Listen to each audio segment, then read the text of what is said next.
আমরা কিছু জিনিস দেখি যে আমাদের প্রতিদ্বন্দ্বী একটি বিশেষ দল তারা বিভিন্ন সাজসজ্জায় সজ্জিত হচ্ছে এবং প্রতিদিন রাত 10টা 11টা 12টার দিকে তারা মোটরসাইকেলের বহর নিয়ে তারা বিভিন্ন গ্রামে গঞ্জে ঢুকছে, বিভিন্ন ইউনিয়নে যাচ্ছে। তাতে করে নির্বাচনী পরিবেশ নষ্ট হচ্ছে এবং যে কোনো মুহূর্তেই এটা হয়তো খারাপের দিকেও যেতে পারে।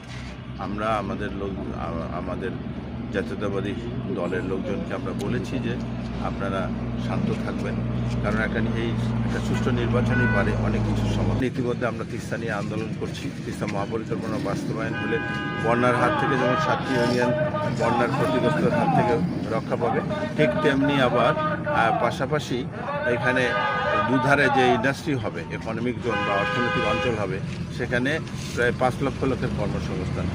এছাড়াও আমরা শিক্ষিত বেকার যুবকদেরকে আমরা প্রশিক্ষণের মাধ্যমে তারা যেন ফ্রিল্যান্সিং, আইটি সেক্টরের প্রশিক্ষণের মাধ্যমে যেন ফ্রিল্যান্সিং করে ঘরে বসে ইনকাম করতে পারে, সেদিকে নজর দিব।